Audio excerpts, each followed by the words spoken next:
Si comme moi vous étiez jeune lorsque vous avez vu Jurassic Park pour la première fois, vous avez sûrement été impressionné, voire même peut-être apeuré par le Dilophosaure. Ce dinosaure que l'on découvre pour la première fois face à Dennis Nedry est à la fois terrifiant et spectaculaire. Son cri perçant, sa collerette menaçante et son venin dégoûtant auront sûrement fait cauchemarder certains enfants. Mais saviez-vous également que ce dinosaure cache un secret de taille? Je vous explique.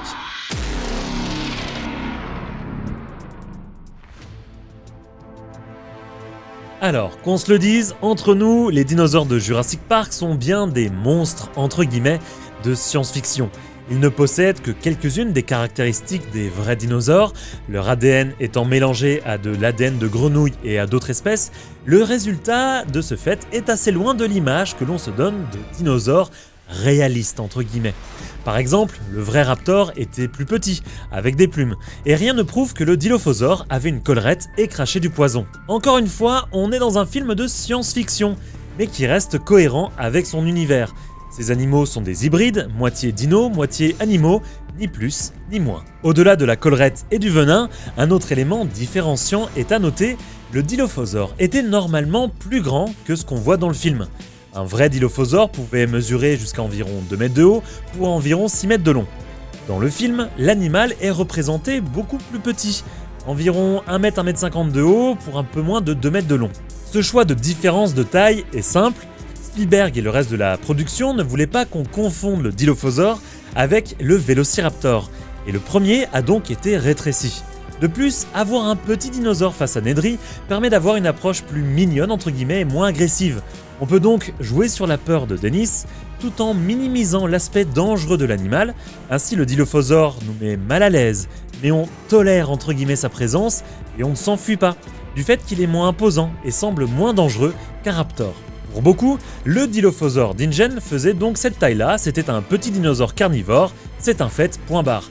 Pourtant, plusieurs preuves nous montrent qu'en fait, le dinosaure croisé par Dennis et par d'autres, comme Owen et Claire ou bien les campeurs de la colo, n'étaient que des juvéniles. Avant d'aller plus loin, n'hésitez pas à vous abonner et activer la cloche pour ne louper aucune des prochaines vidéos, à devenir membre soutien en cliquant sur l'onglet rejoindre sous cette vidéo pour avoir accès à des avantages exclusifs sur la chaîne et à ouvrir également votre capsule pour avoir des réductions ou des t-shirts offerts sur le site Full Life. Le lien est dans la description.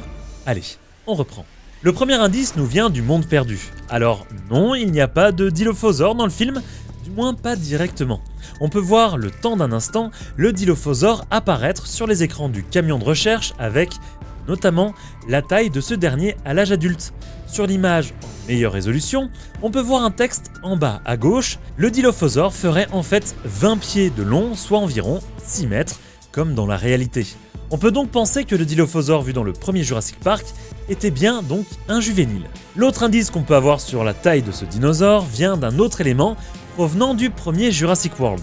Alors non, comme dans l'exemple précédent, il n'y a pas de Dilophosaure dans le film, du moins pas vraiment. Mais on y trouve cependant un hologramme dans le centre des visiteurs. Le Dilophosaure holographique avait la taille de Delta, la Vélociraptor. On peut voir d'ailleurs la Raptor tenter d'attaquer l'hologramme, montrant que les deux espèces faisaient presque la même taille.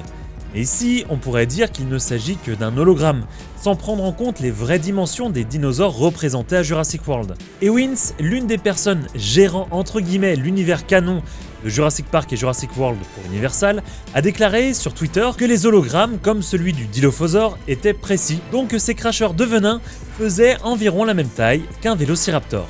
Encore une fois, un Vélociraptor d'Ingen, donc un hybride entre un vrai dinosaure entre guillemets et une grenouille. Voilà, parce que je sais que le raptor était plus petit.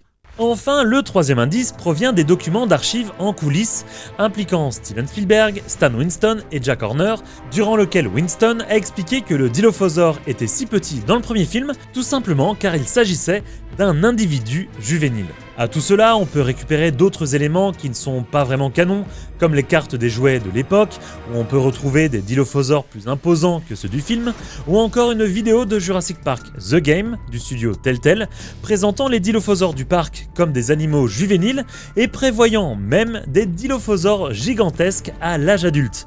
Ouais, là on est sur du très gros Dilophosaure.